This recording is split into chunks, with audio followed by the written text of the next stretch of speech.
السلام عليكم ورحمة الله وبركاته على كل عيلة الشمس. النهاردة الفيديو مختلف ومميز لقلبي جدا.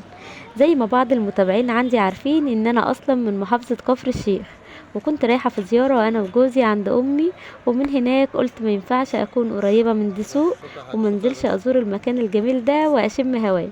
فجوزي بما انه لاول مرة بينزل مدينة دسوق قال لي يلا ناخد الاولاد ونطلع رحلة مع بعض، جولة ممتعة في رحاب المسجد الابراهيمي، ونقضي يوم كله بهجة وذكريات حلوة نتصورها مع بعض.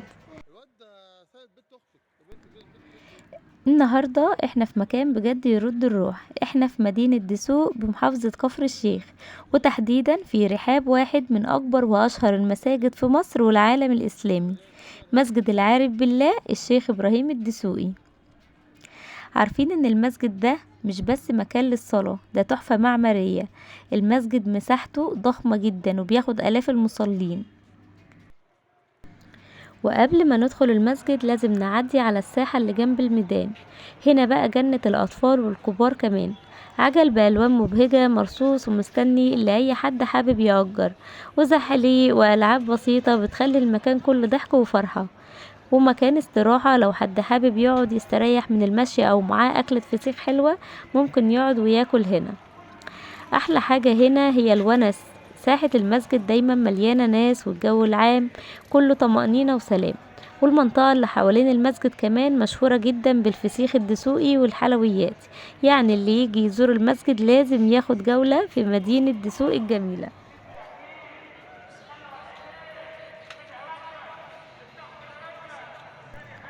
وهنا طبعا الفرحة ما كملتش غير لما لقينا البيتش باجي ده، ابني فرح بيه جدا وطلب ان هو يأجره. أجرت له البيتش باجي. الميدان هنا واسع والاجواء كمان امان وكمان كان معاه الراجل صاحب البيتش باجي، وخليته يلف بيه جولة كاملة حوالين المسجد. بجد كان مبسوط جدا، ودي اهم حاجة عندنا. ونصيحة مني لكل ام بتزور دسوق، لازم تسيبي اولادك يستمتعوا بالالعاب والبيتش باجي في الساحة دي، بجد هتفرق في نفسيتهم جدا. واحنا في رحاب المكان الطاهر ده لازم نقف وقفة صغيرة ونفهم مع بعض ايه الصح وايه الغلط في زيارة مساجد آل البيت والاولياء الصالحين.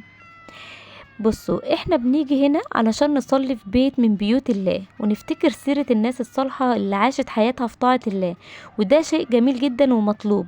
لكن لازم ناخد بالنا كويس جدا، المسجد بيت الله، والدعاء ما بيكونش غير لله وحده. فما ينفعش اننا نطلب الرزق او الشفاء او النجاح من صاحب الضريح، لان النفع والضر بيد الله وحده. اي حد بيتمسح في الحيطان او بيعتقد ان صاحب المكان هو اللي بيقضي الحاجات، ده بيوقع نفسه في شبهة كبيرة جدا، في شرك كبير جدا مع الله. وطبعا ما كانش ينفع ننسى الأميرة الصغيرة دي، كان لازم هي كمان تشارك في الفرحة. خدت أحلى جولة بالبيتش باجي والضحكة ما كانتش مفرقاها. الميدان هنا بجد بيجمع كل الأعمار، وكل واحد بيلاقي فيه الحاجة اللي تبسطه. ذكريات جميلة بنسجلها في رحاب إبراهيم الدسوقي، ويوم مش هننساه أبدا. خلينا اكمل كلامي معاكم واقول لكم خلوا نيتكم دايما هي الصلاة والذكر والدعاء بالرحمة لصاحب المكان. كمسلم قدم للدين كتير، لكن في الاخر هو بشر زينا، محتاج ان احنا ندعيله، مش محتاج ان احنا نطلب منه الدعاء. خلينا دايما نراعي ربنا في تصرفاتنا علشان تكون زيارتنا مقبولة وصلاتنا مقبولة في المكان ده، ونرجع ببركة الصلاة والسكينة، مش بحاجة تغضب ربنا مننا. قال الله تعالى في كتابه الكريم: وأن المساجد لله فلا تدعوا مع الله أحدا. فأي حاجة وأي شبهة في إن احنا ندعي أو نطلب من الإنسان ده العون أو الدعاء في أي حاجة، دي بتدخلنا في شرك كبير جدا مع ربنا. وحابة اوضح لكم حاجة بسيطة بخصوص طريقتي في الكلام، ان بقول الشيخ ابراهيم او مسجد ابراهيم الدسوقي. انا عارفة ان الناس متعودة تقول سيدي ابراهيم الدسوقي، بس انا شخصيا من زمان عندي مبدأ وراحة نفسية اني مش بحب اقول كلمة سيدي غير للانبياء والرسل عليهم الصلاة والسلام، لانهم هم السادة الحقيقيين للبشرية. لكن انا شايفة ان ما ينفعش ان احنا نقول سيدي ابراهيم الدسوقي، هو كان بشر زيه زينا، انسان صالح اتعمل له مقام، فالناس بقت يعني تدخل في شوية بدع من باب ان هم يعملوا مولد للمكان ده او للمقام ده، وان هم يقولوا سيدي ابراهيم الدسوقي. دي كلها حاجات ما ينفعش ان احنا نقولها. احنا نقدر نقول الشيخ ابراهيم الدسوقي او مسجد ابراهيم الدسوقي، لكن اللي يستحقوا كلمة السيادة فعلا هم الانبياء والمرسلين. وطبعا ما ينفعش نكون في دسوق وما نجيبش سيرة الفسيخ. يا جماعة دسوق دي هي عاصمة الفسيخ في مصر بلا منازع، وانت ماشي في الميدان كده ريحة الفسيخ الدسوق الاصلي بتناديك من كل ناحية. السر هنا في البور الطازة بتاع النيل، وطريقة التمليح اللي بيورثوها ابا عن جد. الفسيخ هنا زبدة لونه وردي بيفتح النفس، وملحه مظبوط بالملي.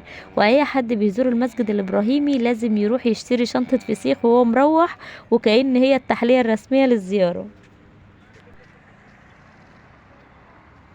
انا بصراحة مش من هواة الفسيخ خالص، بس اللي اعرفه ان الفسيخ ده مزاج، وفي ناس بتيجي من بلاد بعيدة علشان تجيبه مخصوص من هنا. بعد ما خلصنا جولتنا في الميدان دخلنا بقى على حديقة الأسرة والطفولة.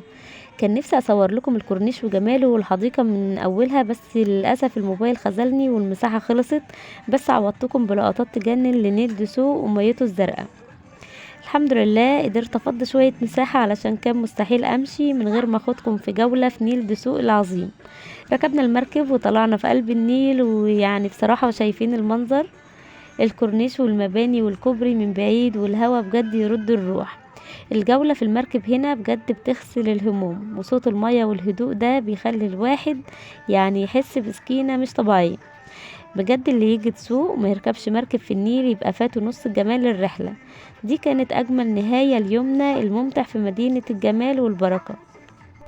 ولو عايزين صور وفيديوهات تجنن زي اللي انتوا شايفينها دي، احلى وقت لركوب المركب هو قبل الغروب بساعة، يعني وقت العصر كده.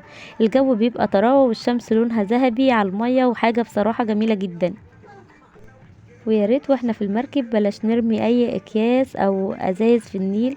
النيل ده نعمة كبيرة، وهو اللي مدي مدينة دسوق الجمال ده كله، فلازم نحافظ عليه ونخليه دايما نظيف. بصراحة الرحلة دي بالنسبة لي مش مجرد فسحة ولا مجرد فيديو انا بصوره للقناة. الرحلة دي ذكرى انا بصنعها لبيتي ولعيلتي. انا مؤمنة جدا ان الست هي روح البيت، وهي اللي بتقدر تخلي كل مكان بتروحه بيكون فيه ذكرى محفورة في قلب اولادها وجوزها. لما اجرت لاولادي البيتش باجي ولفينا حوالين المسجد، كنت ببص لضحكتهم وفرحتهم اللي تسوى الدنيا. بكره لما يكبروا مش هيفتكروا اللعبه دي كانت بكام، بس هيفتكروا اننا كنا مع بعض واننا ضحكنا من قلبنا في الميدان ده او رحنا المكان ده. هيفضلوا فاكرين كل مكان راحوه بصرف النظر عن ركبنا ايه، او اللعبه دي كانت بكام، او غاليه او رخيصه، او ماما دفعت كام. بس هيفضلوا فاكرين المكان، وهتفضل الذكرى دي مفهوره جواهم. نصيحتي لكل ست بيت بتتابعني: اصنعي ذكريات في كل مكان تقدري تروحيه، حتى لو جنينة بسيطة جنب البيت او تمشي على الكورنيش النيل. ما تنسيش لما يكون معاكي ميزانية كبيرة ان السعادة في اللمة وفي التفاصيل البسيطة اللي بنعيشها. الصور والفيديوهات دي هي اللي هتفضل لينا، هي اللي لما نكبر ونشوفها هنبتسم ونقول يا كانت ايام جميلة. املوا حياة اولادكم ذكريات حلوة، لان دي هي الثروة الحقيقية اللي هتفضل معاهم طول العمر. ونصيحة مني اللي عايز يجي ميدان مسجد الإبراهيمي، الميدان بيبقى زحمة جدا يوم الجمعة، فلو حابين الهدوء وتعرفوا تتصوروا براحتكم وتتحركوا بالسكوتر أو بالبيتش باجي أو أي حاجة حوالين المكان، يفضل تكون الزيارة في وسط الأسبوع، بتبقى الدنيا أروق بكتير من يوم الجمعة. الرحلة دي فكرتني بقد ايه الحياة بسيطة، وممكن بلمة عيلة وضحك الطفل نصنع ذكريات ما تتنسيش. اتمنى تكون النصايح اللي انا قدمتها لكم بخصوص الزيارة او حتى بخصوص النيل فادتكم، ودايما افتكروا ان السعادة احنا اللي بنصنعها بتفاصيلنا الصغيرة.